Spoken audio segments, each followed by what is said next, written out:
Yeah, Uh, let's um let's get into it, man. So maybe we start with uh back at it, like what that's yeah, about, what you're writing about, why you're on Substack. Yeah. Yeah. yeah. I started Substack about 2 years ago. I've been posting every week since. I think I got an email earlier this week that I'm on like 114 week streak, which is crazy. Because I have at least that many posts that are out there. And this is like not even counting all the bonus stuff that I post that I just don't email out to people. Um, yeah, I started with this like online writing course, rest in peace, called Write a Passage, and their whole shtick was to publish a post every single week. And basically that was how you get your ideas out to the internet. Um, but I was just coming at it from like a very new creator perspective where I did not have like a niche. I didn't have an expertise. So I was just really writing to just like it's very blog spot, like old school blog kind of thing where you just write about whatever Mm. comes to mind. And that's what I did basically until now. Like whatever comes to mind, I'm like, yeah, that's gonna be like the thing that I write about. Um yeah, so it's just been like the whole niche, I call it, is like the niche of me. Like there's Yeah. just no real niche topic. And I think over time there has been some themes that reemerge again and again, like creativity being one of them. But yeah, that's just how I started back at it. And the title is just because I like puns, and Yeah. I just had to like finesse it in somehow. You know what's funny is I kind of envision like you're toiling away at an essay or a project Mm, and you're kind of tired with it, and then you convince yourself to start again or to pick it back up, and you're like, all right, I'm back at it. Like yeah, you're picking yourself back up and like getting back into it, and that perseverance is allows you to create something great, something meaningful, something valuable that people resonate with, right? It's not like that first shot. Like yes, everyone's trying to no, do these prompts with like one shot, right? It's like yeah, no, it's not about that. It's like the iterative kind of consistency. yeah. It is, yeah. Especially for me, I find it to be extremely iterative. Like whatever is published, I think there may have only been like one or two instances where it is the first draft that I've Mm. published.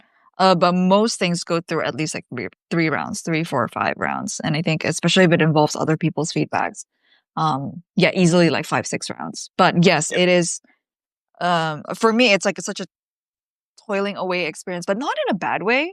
It's like Yeah. more like when you get to sit with an idea for a while. And for me, that time frame is just a week because after a week I get bored with it, and that's why I publish every single week. Yeah, when you get to sit with an idea for a while, it kind of like changes you, and then you also like have more opinions about that idea. So there's just always stuff to add as like the days go on, and then the Mm. weekly deadline is just for me to put something out there and be like, okay, let's not overthink this. Just put it out there and move on to the next fun thing. Yeah. I am curious, do you only focus on one essay at a time? Oh, yeah, that's a good question. Mostly yes, but Mm.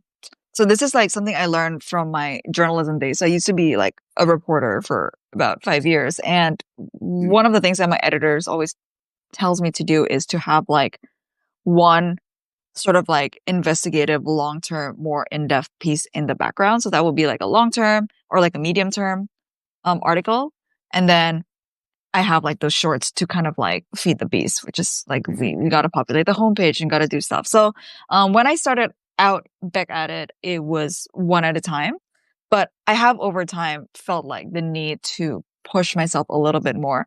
And there was a period of time where I forced myself to do one in-depth essay a month. And then that would be like kind of like on the background. And then I have Yeah. like these three smaller ones in between. Um, but that has kind of gotten derailed here and there. Like I'm working on a book, so like I abandoned those like long essays for like a book. The book has just been like I just handed it off to my editor. So now I'm like, oh, I have space again to think like about medium long term pieces. So I'm in search of my next one. Um, but yes, largely my active attention is on one at a time. Yeah. Um, uh, Unless something is like picking at me and I know I need like longer than a week to figure it out. Yeah. That's awesome. I'm gonna steal that. I love the idea of feeding the beast and having a deadline and using that as Yeah, a form of creativity and having yeah, constraints, right? It kind of yeah, forces you to work in a certain way, which helps you sometimes deal with procrastination or like yeah. writer's block, where it's like, all right, my deadline's coming up. So I love it. Yeah, and I feel like it's important too because I don't know if you feel this, but if I don't like write for a while, I kind of feel like my muscles atrophy a little bit, which is really silly because there's like periods of time where I have like two or three in a bank, and then I would be like, okay, cool, because I'm like going on a holiday or something, and I don't have time to like actively write, so I sort of like front load. But Yeah. after like 3 weeks, I'm like nervous getting back to like a Google Doc. I'm like, oh Yeah. my God, like, do I still know how to write? Which is really ridiculous because I've been doing it my whole life, but it's like Right. I still feel that all the time. Yeah. No, I totally agree. Well, it's cliche. You use it or you lose it, right? Yes. Um, Yeah. but there is something about momentum, and maybe the best kind of example I can point to is working out and going to the gym, right? I saw you doing deadlifts the other Yes. day, and it's like, if you say I want to go to the gym 3 days a week, Monday, Wednesday, and Saturday, and Mm, you do that for 2 months straight, and you have this rhythm, you have this routine, and then you yeah. stop for 3 weeks, it's so hard to get back into that flow, Goodness. you know? Yeah. It's actually insane how hard it is always to get back to something after you lose momentum. Even no matter how long you do it. Mm. I feel that about gym every single time I take a holiday and I go back and I was like, ugh, I Yeah. can't believe I have to do this again. And it's hard again, but Mm. yeah. I think it's part of the process, I guess. Yeah, yeah, like getting back at it. You just have to like Yeah. push through the first hard like uphill and then the momentum comes back. But that first push is just I just found it to be always hard. No matter what. Which is also why I'm like so scared to lose this like Substack streak. And like I know Mm. like a break would probably do me good, as is a break would always do anybody good. Like, it gets you to zoom out and like gets you to reflect and like think about like the bigger picture and the direction and all that. But I think just like I'm so scared of losing that momentum and just not and finding it hard to get back into it. Yeah. Yeah. This is such a tangent, but have you written about, getting back on track? Like Oh, at some point in your career, where kind of fell off on something and had to grind to get back on track? Or have you consulted or coached with someone where you've like helped people in that way? Because I do think there's a lot to unpack there and something that I think a lot of people would resonate with. yeah. Oh my God, I'm writing that down. I don't think I have written about that actually. It's so Um, powerful because it's not about um, necessarily the writing every day or publishing every yeah. week, but it's about like having goals and getting back on track Mm, towards achieving those goals. Because you don't necessarily have to publish every week to achieve a certain goal or write every day to achieve a certain goal as a writer. yeah. But it is easy to get off track with whatever goals you have, right? We Yeah. all have 9 to 5s and have responsibilities and families and lives, right? And Mm, so we all are susceptible to getting off track. And how do you get back at it? Like how do you get back yeah. on the train, right? And what is the catalyst? What is the conversation? What's the motivator that helps you get back on track? What is that thing Yeah. that usually gets people back on track? Yeah. Yeah. That's an interesting one. Yeah. Now I'm gonna have to go and write that piece. It's a really good idea. Yeah, cool, man. All right, so all right, we're gonna get back to the agenda, back on Yes. track. So the first thing I wanted to ask you about was the YouTube video that you made Mm, about shiny tools, and so you talked about how you bought some stuff and you thought it was going to kind of help you yeah. be more productive, right? And we all know Austin Kleon, still like an artist, and you kind of caught yourself, and you're like, Yeah. wait a second, like these things aren't actually going to like help me achieve some goal that I couldn't have without them, right? Yeah. Uh, and so, yeah, what is it about shiny tools, shiny objects, Oh my God. software, notebooks, courses, right? There are all these things that we buy that we think are going to be these like magical things that will help us, like. Yeah. Yeah. There's just something about I think. Yeah. the way I've always fallen trapped to it is every time I want to buy a new tool, it's never because it's like advertised somewhere and like this company posted something. It's always because of like some artist or some creator I admire uses something, and then I'm like, oh my god, this great YouTuber has like an Osmo Pocket 3, therefore I need it because that's gonna like level up my videos. Or yeah, Austin Kleon has this like practice of like writing, making a daily log. So if I do that practice, I'm gonna be as good as Austin Kleon. So this is like I'm very like susceptible to this from like actual physical tools, softwares, techniques, processes. Like I'm always just trying to like use other people's like methods and tools and then think that I can but because I do that, that I can magically be them. Um, Mm, but it's such like a false thing, or it's me, I guess, just like looking for a shortcut, thinking that I can just buy my way into being like a good creator or like a good artist. Um, but mm, it's so not the case because um like the only way to make good art is to just make art and just to consistently go back and do it and make bad art and make mediocre art. And then maybe sometimes you hit gold. But it's just and then there's all these like tools and everything. They're just like distractions. Really, because at the end of it, like at the end of the day, writing, all I need is just like a Google Doc. And it's like a free thing to use. mm, Um pen and paper or if like I fell into this rabbit hole hard when I was learning how to paint and sketch because I was like, oh my God, I need all the pens, I need all the tools, I need all the colors, I need to be able to mix like the whole entire rainbow. But really like all I needed to start with was just like a pencil and a sketchbook. And mm, it's just, and also there's something to be said about the constraint helping with creativity. Um, and then by trying to get all these like tools, what happens is I just like threw all those constraints out the window and then I get a little bit paralyzed. And then because it's possible to create the whole world, I just don't do anything. Um, mm. yeah, so that's how I always felt like um well that's my point of view on like tools. And really I made that video like a spur of a moment because I just caught myself in that trap again and I was like, oh, Yeah. this is ridiculous. How many times do I have to keep falling into the same hole?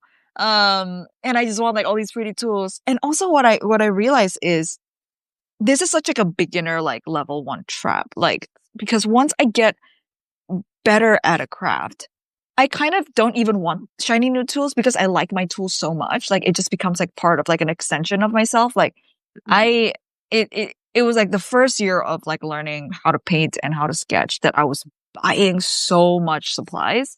But mm, in like the second or third year, like now at this point, I've been doing it for maybe about 4 or 5 years now. Like I don't want to try new stuff because I like, oh, I know how to use the brush that I have so well that if I try something new, it's gonna throw me off. And then that's when I realized like, oh, this shiny new tool is like basically it's just distracting me from like getting to a better level of my art. Um, mm. and then once I get like into like a more advanced or like more comfortable with like an art form, then I only end up buying the tools that I need because I also know better about what I need. Whereas in the beginning, I don't know anything. So I just want to acquire everything. Um, Yeah. Yeah. yeah. So yeah, it's such like a, yeah. So I feel like pretty tools trap beginners. I think that's what it is. Yeah. Like And it can get us as well, but yeah. beginners Yeah, for especially. sure. Yeah. I almost also feel like, courses can be that as Yes. well. But even potentially paid newsletter subscriptions. And Oh, I kind of yes. pause to say that because I don't want to discourage people from signing up for paid newsletters because that is the whole point of Substack. And I am, supportive of the idea that writers should be paid for their work and that we should normalize the idea that writers should get paid for their work, right? And so, but at the same time, there are a lot of creators that are coming to the platform, a lot of people that I respect and admire. Yeah. And I caught myself the other day thinking, oh, I need to get this subscription, or I need to get, like, X person just joined Substack. Oh, I need to get their paid subscription, right? I need to join their community. And then, like, wait a second. Like, I'm trying to build my own community. I'm trying to focus on my own writing in addition to being an engineering manager and managing a team of, 10 spread across the world. I kind of have a lot to do already. And Yeah. so how am I going to balance this whole other community and learning and doing all these other things it's like, how's that actually going to help with my day-to-day goals and weekly goals? And so I had to pause and be like, wait a second, I don't need to pay for all these new creators and join all these communities. I need to focus on, maybe a few, right? Yeah. Yeah, it's like akin to like buying like a membership to like you said like a paid membership to something and then thinking that and buying like I guess maybe like the old school analogy for that is like as if you're buying a book and then magically you're just gonna become smarter without reading the book and without implementing what's in the book. And it's I Yeah. that's what I do. I like Will Storr joined Substack and I was like, great, I'm gonna pay for it because he's like one of like the storytelling kings out there. I have not read a single post that I've paid for. Like, it's just, I opened his Substack. It's so long. And I'm like, I don't have time for this. I gotta get on with my day. But I like literally felt like, oh my God, I felt smarter when I hit that purchase button, which is ridiculous. Yeah. But Yeah. that's what I felt. Yeah. Hmm. Ah, dude, it's spot on. Okay. So yeah, it is exactly the same, right? Yes. And yeah, it's important to check yourself. There is an element of, oh, I want to support this writer, and so even if I'm not able to read everything, I'm just going to pay them because I really want to support them. Mm. And that Yeah, is how that's I feel different. with a Yeah. yeah, that is how I feel about a few folks that I support. But yeah, I had to pause recently because I almost bought like three paid like newsletter subscriptions over the weekend, and then I was Mm. like, am I actually going to read all of this? Am I going to join the communities? Am I going to be an active participant? And I was like, I don't think I'm going to have the time to do that Yeah. as much as I want to. Yeah. Um, And yeah. kudos to all these people coming in and just like, being able to like market their stuff out of the water. Like I feel like there's this wave of people coming in this year, especially where they really approach a subscription as like a membership and that's like their Yes. proposition. And it's so incredibly enticing. Like I wish I could do what they do. Yeah. But yeah, I don't have time to build my own community at the moment, but Yeah. I admire them so much. And I'm also so vulnerable to be on the buying side of things. Yeah. I mean, what I'm doing. So yeah, we'll get into the next topic Mm. in a sec. What I'm doing with indie thinkers is trying to create an asynchronous community Mhm. uh, and create an old school kind of form of experience where you don't feel compelled or pressured to like engage on a daily basis. Yeah. And you don't have FOMO if you're not hopping on every day to check like what people are talking about or what people are posting. Because I do value community. I love community. I think it's so important uh, to work with others to form Mm-mm. partnerships with other people. It's so difficult to cut through on your own now Yeah. because a lot of people want to be Justin Welsh or Cody Sanchez or Yeah. the next you know um, indie thinker. And Right. um, I think it's going to be easier to collaborate with others and to work together. Um, Mm. but it's hard to do that on Discord or Slack when you feel this pressure to like be active all the time. Yeah. You know?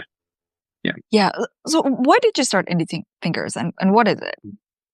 Yeah. So Indie Thinkers, I started it years ago, and put it on the shelf, and I'm Uh-huh. just picking it back up this year. But really, it's a community that is designed to elevate writers and to shine a light on like important pieces that they're creating. So, for example, Mm-hmm. if you think about product hunt, right? Mm-hmm.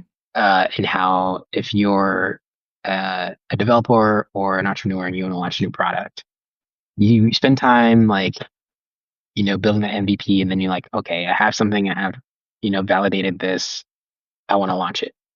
Mm-hmm. Um, well, if you're a writer, where do you do that for your essay? If you've been really toiling Mm. away on an essay and you're like, okay, I've written 30 essays this year, but this one I'm writing right now, I have, a lot of um, confidence in that it will resonate with a lot of people, or I really want to push this out further, right? Yeah. Like, where do you go to share that? Well, a lot of writers that have their own blogs usually go to Hacker News, right? Or go to Reddit. And so the thing is, Hacker News is really designed for developers and technical Mm, folks. And so it's not really catered to writers. And then Reddit is just kind of an ocean. It's so big, it's so kind of overwhelming for people. And so what I wanted was a dedicated space for people to be able to share their long form content, their long form essays, to get more attention on an individual piece. So this wouldn't be a place where you're publishing an essay on Substack every week and then you're mm, dumping that, you know, in the yeah. platform every week. This is like, okay, I wrote something on Substack. Maybe I have a sense this will resonate with a lot of people and I push it out. Or I, in hindsight, look back on things that I've written for the past month and I'm like, okay, this one I think will resonate the most, right? And Mm, then you use that as a way to get more attention on your work and to drive more people to your publication. Um, so that's mm. really the goal is being able to um, help writers again leverage like a bigger audience to highlight like specific pieces that they're working on. Yeah. That's super, super cool because Yeah, it's like it's basically just treating yeah, like you were saying, instead of like dumping basically and that's a really good word, dumping. Because sometimes that's what I feel like. Like it's I'm just putting in the reps and just dumping it yeah, out there. But to give some ideas more heft or more like of a significance than others because it's bound to happen. Like yeah, once in a while you're gonna strike gold, yeah, and to have that be platformed in a way yeah, that other people can also appreciate that. yeah, Um, yeah, which only makes sense because I mean the fact that like Substack even gives this whole like weekly streak thing is because they just want volume on their platform, and at some point like really good ideas really get lost in the noise. yeah. Um, So yeah, I oh, want to it's encourage people yeah, to also think about home runs more, right? Like like yeah, Substack does in platforms in general do kind of entice you and encourage you to focus on volume. But what if you could yeah, publish four pieces, so one essay a quarter for the mm, whole year that drove more traffic than writing 52 essays a year? Just think yeah, about that, yeah, right?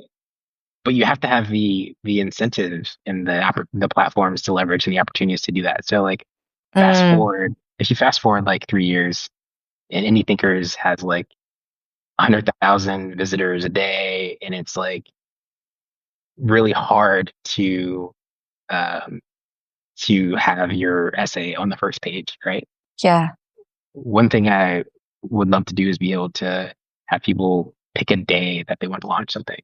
yeah. So it's like you can reserve like a day, like, okay, on That's very cool. August 29th, I get a slot, right? Mm, And so and just imagine if you could do that on Hacker News, right? Hacker News gets, over 10 million visitors a month, right? It's insane. mm, Just imagine if you could be able to like 6 months from now say, okay, I have a first page slot on Hacker News. You know how yeah. incredible that would be, right? Yeah, that's insane. Yeah, that's like really good pressure to be like, all right, I got to really crank at this thing, Yeah, and it would and incentivize work someone hard. to create something Yeah. that has a lot of depth, right? Yes. Yes. Um, yeah. Oh, love So that. that's a whole other conversation. But I love that. I um, love so much that you're building this. so the next thing I wanted to ask was your current job. So Yeah. you applied for a job that didn't exist, and I found this story to be well, it existed, but the public didn't know about it. It wasn't Yes. publicly listed, and so I wanted to ask you about you know some people might call it ambition, creativity. Like, what is Mm, it that gave you the kind of confidence, ability, idea to like just mm, kind of go for it and put yourself out there and be proactive in this way? yeah. Yeah. Okay. So the really quick context around this is I now Mhm. am the YouTube producer, the head of YouTube for Ali Abdal, which is one of the more prominent, I think, educational YouTubers out there, covers productivity, self-development and all that fun stuff. Um and yeah, and the way I got that job was he was at an event. I had gotten some luckily or serendipitously, but I feel like I kind of helped manufacture that luck as well a little bit. I got some intel that he was looking for a writer, Mhm. but it was not the position was not out yet. So I thought that if I could go to him and pitch myself, um, he might not even bother having to put the job posting up, and then like basically I can just like eliminate all of my competition just because I got in first. So that was my strategy. And and I guess why I did that was I thought I was like in a really unique position where yeah, well, one, I know that this job or like I knew that they were looking for this role and nobody else did. And then second, I was also like yeah, I just felt like I had a better chance of doing that because I feel like if I had just submitted my application among like a pool of all other like ambitious, like this guy's got like 6 million subscribers on YouTube. Yeah. Um, People are gonna apply for this job, like whether or not they're qualified. And my stuff could very easily be lost there, especially because I didn't really have like a resume of online writing. Like Mhm. I've worked for Rite of Passage before, which is one of like the bigger online courses that used to exist out there. But apart from that, there's not like I wasn't editor in chief of that. I wasn't like leading any sort of project. Um, but the way I can compensate for like that lack of experience is I can show like, hey, I really know my stuff and I really know what you need right now, and I'm that person. So I did spend like a good time and by thinking about my pitch. And by good time, I spent like half a day thinking about it because that's the time I was allotted between when I found out that the job existed and when I had to like um when Ali was hosting an event. And I literally like beeline for him and I just like I pitched him. I didn't even say hi. I didn't even say like, oh my God, I'm such a big fan. I literally went and I was like, hi, I heard you're looking for a writer. And that was like what I Amazing. said for like as my first line. Um, but It's it's because the other person has to respond to that. You know, it's brilliant. yeah, Yeah. yeah. And I imagine, I don't know, I feel like it's one of those things where having been in the workforce for a while, I know that it sucks when somebody leaves and you kind of need to replace that role. But for some reason, it's never an urgent priority. Like yes, the position would be filled, but like when I'm confronted with like, oh, do I do my like daily responsibilities or do I like work on hiring a new person? For some reason, this hiring a new person always feels like less urgent, even though it's probably more important because it like having an additional like headcount would help massively in a team, especially when there's capacity and there's work able to be allocated to that headcount.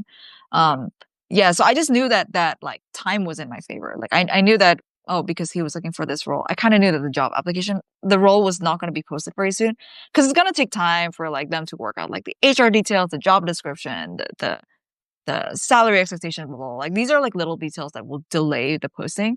So yeah, Yes. so my goal was just to like be like, oh, you don't even need to post this job, which is also how I got my very first job as a reporter. Was Mm. I had heard I was interning at this like small publication in Hong Kong covering the private banking and wealth management space in Asia, which is very enticing to say. Yeah.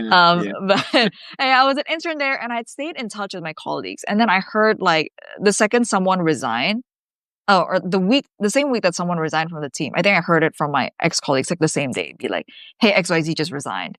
And I was like, cool, I'll give it like a couple of days. Just to let it like um let it sink in a little bit. I didn't want to be immediately be like super desperate or something, but like I Yeah. gave it a couple of days and then I emailed the editor in chief to be like, hey, graduating soon, looking for a job. Let me know if you hear of any opportunities. But I knew there was an opening in his team. But I just like slid it in like that. And then what happened with that job was the ad never even went out. Wow. Like I was just offered the spot, but it was also because I had they knew me. I had interned there for like the summer, so they already know what my work is. They already know what my work ethic is like. They already knew that I got along with the team, so it was like a much easier slot. The one with Ali, I think they ended up doing a call out as well for like other Yeah. people, but I just knew because I had made that sort of impression on Ali and also on his team that I would just get an edge because they already knew who I was. Yeah. So even if my application was mediocre, I know I would get an interview no matter what. So Mm, yeah, so I was just trying to just finesse things in my favor as much as possible. yeah, It's not guaranteed, but it massively helps the odds. yeah. I- What stands out to me the most is your perspective of how you're saving a company and a founder time, Mm, right?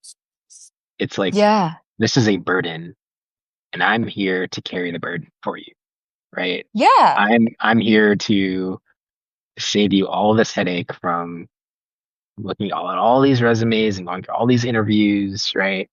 Um, and you know, I think most founders would say, okay, there is maybe some risk here, but I think this person is at least worth a shot. So at the very least, if if if I were in that position, I would have given you a contract, right? It's like at the very mm, least, like, hey, like, all right, maybe we'll do a 6 week contract and like kind yeah, of see how that goes. I don't yeah, think there's no way I would have said no. I don't think with like your experience, um, even though there might have been people that were just as qualified or had on paper more qualified than you, right? The fact yeah, that you came to that event and you approached me directly, right? And you did your homework, I would have definitely given you a shot. And I think it's important for folks to think about solving problems for others when they're trying to get something, right? Like yeah, we're always trying to get something from someone, yeah. Of course, yeah. you know? And it's like, well, how can you help them, right? Mm, mm, And I yeah, think we lose sight of that. yeah. I think I think it's like the term is like make it easy for someone to say yes, and then you just have to like line up all the reasons and present Mm, it to them in a way, um, concise and to the point. And I say this, I don't do this every single day. This was like a moment where I knew I had it to like make it work and do my pitch in like 30 seconds. yeah. Um, I think, yeah, I should figure out how to do this more in my day-to-day work as well. But yeah, making it easy for people to say yes. It's like Mm, just sorting out all the headaches for them. It's such a huge, it's so simple, but I don't come across it a lot. mm, Um, yeah, and like there's just something powerful in being able to be that person where someone hands you a task and the task just disappears from their mind. And I think I always try to be that person. I'm always like, oh, I'll sort out the headache for you. Just um give me the autonomy or like the quote unquote power to be mm, able to execute this, and I'll sort it out. And I think yeah. that's what I think I've always just viewed myself as like not very smart, and because of that I have to make up for it and like execution and in getting things done. Um, yeah, that's just an angle where I always came from. Like I wasn't very like I was decently book smart in school, but I wasn't like the top, so I had to compensate in like other ways. And I think this is just like, and now this compensation in a way has become a little bit of like my superpower because I feel like I Yeah. can be that person for a lot of people. But it's like it's such a like it's a more level playing field to be able to compete on like execution versus compete on smartness. Like I just give up on smartness. Like there's so many intelligent people out there. I'm not gonna be able to make it. But I I can feel the work hard. same way. Like Yeah. even the name indie thinkers, it's like I just want to be a servant leader. Yeah. Like Yes, I I don't want to get be it. the figurehead, right? Yeah. Like David Perel was very much the face of Rite of Passage. Yes, it I do was. not want to be that. Like I Yes. want indie thinkers to be almost like a protocol that Mm, writers can use in a permissionless way, right? yeah. It's like here are the rules. Here's how you pick a date to schedule your essay for launch. Like Yeah. Daniel Hunter, who? Like I don't care if people know my name, right? It's Mm, about the community. It's about again like being able to use a tool, a utility to yeah. elevate yourself and your work. And uh, yeah, I can resonate with what you said. Like I studied music in college and I've been a software engineer for the past 10 years. Oh my goodness. A I can't tell natural you segue. how I can't tell you how many times I felt like the idiot in the room where I just have no clue what somebody's Mm, saying or talking about. And I've had to, like you said, compensate in other ways to feel like I deserve to be in the room, right? yeah. Yeah. It's like I can't be doing smarts, but I can outwork all of you. Is where I usually come from, Yeah. which is a recipe for burnout. But I was like, I'll pay that price another day. Uh, all right, Becky. So the last question, I'll let you go after this one. I'd be remiss if I didn't ask, how do you grow from a tiny YouTube channel to like the first Oh my thousand? God. I think Yeah, you're over 2,000 subscribers. I am over 2,000 subscribers. Yes. I'm very curious about this. Like YouTube is so saturated, right? Yes. But it's also growing, and Yeah. more people are using it. More people are replacing YouTube or replacing, traditional cable television and subscriptions with YouTube because the quality is so great. Like you have so Mm, many creators that are putting out brilliant work. And I find myself even with all of the journalists yeah. joining Substack and YouTube, creating their own shows, like getting a lot of news and Mm, just kind of daily content from YouTube than I do from cable television, right? I probably watch more YouTube now than I do oh regular yeah. TV, right? Same. Same. Um, but yeah, how do you kind of get to that first thousand? How do you kind of cut through the noise? Maybe from a like a writer's perspective, what could a Mm. writer do to position themselves to grow a YouTube channel now? Yeah, YouTube is like it's such a mystery. I think because it's so algorithmically driven, um, and and like you said, it's so saturated now. Um, it's just really really hard to stand out. Yeah. I took like the long, arduous way to 1,000 subscribers, where I posted a video for every single week, and I think I did it for 15 months before I hit 1,000, and Mm, it was, but I was doing it I I wasn't very smart in approaching it in a sense where I just did the same thing every single week, where I just tried to like my channel back then, probably still is currently to a certain extent, was to take people outside to sketch. So it was like mm, it was like a vlogging mixed with like a paint with me, and I thought that was like my unique combo. Because like, oh my God, and I'm doing it in Hong Kong where I don't think anybody else is doing it. Like I know a lot of like painters in Hong Kong and such, but I don't know any single Hong Kong like sketcher that's on YouTube. So I thought that was my edge. Um, and what I should have done in hindsight is keep trying to figure out what my edge is and what my spin on things is. Because yes, like the setting is unique, and like I'm painting and I'm outside in Hong Kong, and then there's like me in it as like a main character of like this show. Um, but I feel like I didn't inject enough of myself in it. I was trying to make it super like artsy and stuff. Whereas like I think what would have made it even more unique, and I think this might be like the secret to standing out, not just on YouTube, but just on any social media platform, especially with like AI slop and everything that's going around, is like how do you double down and make your personality like shine through um here. mm, And this is like something that they say on like RuPaul's Drag Race all the time, where like a contestant would be like really good at something like humor, or like they have like a really distinct feature, and then RuPaul would be like, yeah, so the secret to your success is you take that and then you inject it to every single thing that you do. So what what I try to do, for example, in like my writing is, okay, I can like pontificate about like what I'm publishing today is about like friendships and how to make friends as an adult. I can pontificate about all of that and throw in like as many statistics that I can. But what would make this piece like me, where like um people cannot replace like that byline and just put any other person's name. Like it is Becky's piece is when I tell my story and like how I make friends as an adult. And I think yeah. it's one of those I think to be able to consistently have that question of like, how do I make this like very uniquely me, will help in like the long run. Whether it's like YouTube, Substack, or whatnot. YouTube is. I think about YouTube versus Substack like a lot. Because I have 2,000 subscribers on YouTube. I have 500 on Substack, but I do feel like the relationship with like my community is so much stronger in Substack, and I don't know what it is. I wonder if it's like because I'm just stronger at writing than in video, or I wonder if there's just something about the written word that like gets to people a little bit more versus video. Like video, you can kind of play it in the background, like you can't background read an article. You Yeah. just have to like read it Commit. You have actively, to, and yeah, yeah, you have to fully actively engage commit. with it. Yeah. Yes, but I would say, and I think this is why in YouTube when people are trying to grow their channel and stuff, the word that people use is to niche down. But really, I think the really important thing is just to have a point of view, which is so much easier said than done.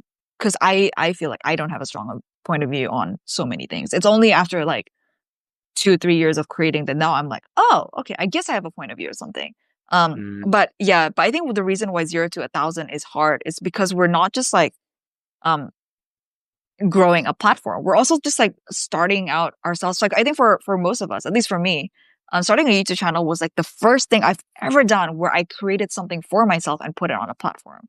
So I had to like shift from being a consumer to creator. And that happened in that 0 to 1,000 subscriber mark. And I think that's why it's really, really hard. It's because it's not just an execution thing, it's also like a self-discovery thing. Um, yeah. yeah. Mm, Oh, that yeah. went deep. But Self-discovery. Yeah. But you're right. yeah. You gotta have a point of view, you know? Yes. Even Um, if you're just starting out, that you do have a unique perspective, even though a lot of yeah. people have that perspective because a lot of people are starting out, but Yeah. it's still unique, right? And I think it's worth spending as much time as you need to figure out Mm, what your point of view is, right? I think that's why I've come back to indie thinkers this year because you know I I see it even more valuable now than when I had the idea 3 years ago mm, because it's only getting more and more difficult to stand out, to yeah.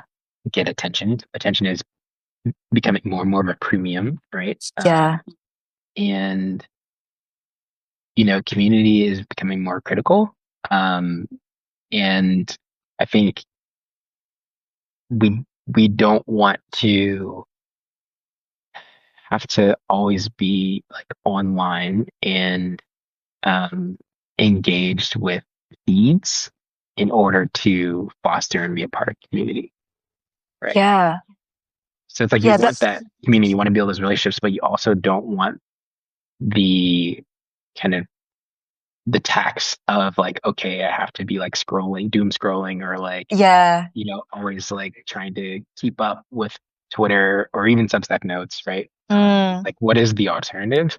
Also, like, what is the place for people that have their own blogs, right? mm, And that's still a thing, right? yeah. Sam Altman has his own blog, right? Still, uh, Yeah. Paul Graham, obviously, probably one of the most popular blogs on the Mm-hmm. internet, And so Yeah. blogs and like websites that aren't directly tied to a newsletter Yeah. are still meaningful and valuable, right? It's a very intimate thing to It have your own is. website, and I encourage people to still do that. Oh my God. Yeah. I would eat people's personal blogs up like all the time because it's like you get to peek at their diary. Like it's so incredibly precious. I'm always such like a sucker for like a behind the scenes look. Yeah, but yeah, to your point as well about how you feel like indie thinkers is stronger after 3 years. I think the benefit of like putting stuff online is that you can kind of get feedback as well from people who come across it. And I think this is such a unique thing that probably didn't exist like years ago when you're just putting out articles in like a newspaper because you don't know what people are, which, for example, like which article is actually grabbing like more eyeballs than like out of the whole like mass head. Um, but it's being able to get like this feedback which also reinforces or it validates that oh your point of view is actually strong and it's strong because of what do you if there's like a whole the whole alphabet is like this the scope of like your point of view and then people can be like oh actually LMNOP is like I've never heard this from other people before and then you can be like oh but it's just something that where we just can't read the label from inside the bottle like we don't know what is unique to the world until Mhm. somebody tells us that it's unique because Yeah, it's just how we operate. It's just our default mode. Um, yeah, but and yeah, yeah, that's why I love like forums as a utility for writers yeah, because it allows you to write wherever and to like share something and get mm, feedback.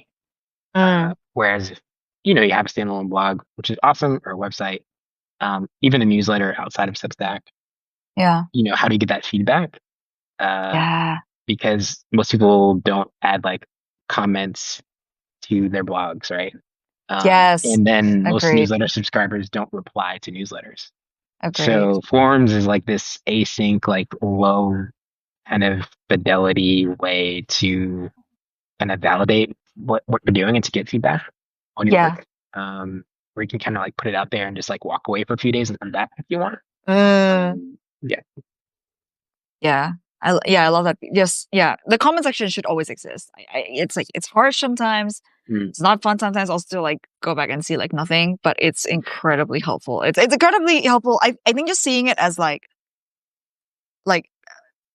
it's a bit crude, but like data points or like validation, Hmm. like data points or just like proof.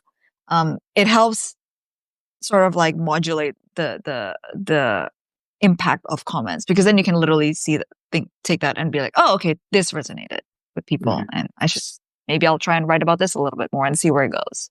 Yeah. Yeah. I think we got to end it there, man. I think I could talk for hours. This is so much fun. Oh my God. Yeah. I love talking about making Yeah. good creative work. Yeah. It is almost 6 p.m. in Los Angeles. I think it's almost 9 a.m. in Hong Kong. Oh God. Yeah. I Uh, need to start work soon. and this is pretty cool. So, yeah, thank you so much for hanging out. Yeah. Oh my gosh. Thanks. And it's nice getting to know you through this Great. call as well. Like, yeah, What's cool we is we've never met. So, yeah, like, we've never talked before this. Yeah. It's I think that's amazing. pretty special, right? It's pretty incredible that we can like go back and forth for almost an hour very Yeah. seamlessly, and Yes. that's pretty cool. You know, I mean, you got to credit your conversation skills as well. You're doing really well. thank you. I appreciate that. This is my, I think, the fifth one I've done, so I'm getting better. That's amazing. It does not sound like your fifth one. You sound like you've been doing this Thank you. forever. Thank you. You'll definitely be in touch. Let me know. Hit me up if there are other folks you think I should reach out to and talk to. Definitely want to Yeah. talk to more women as well. Mhm. So yeah, let me know. Awesome. Yeah. Send some names your way. Cool. But Sweet. All right, well, have fun at work and tell Alia I what's up. yeah. Have a good evening. You too. Yeah. Thanks, Daniel. Bye. Bye.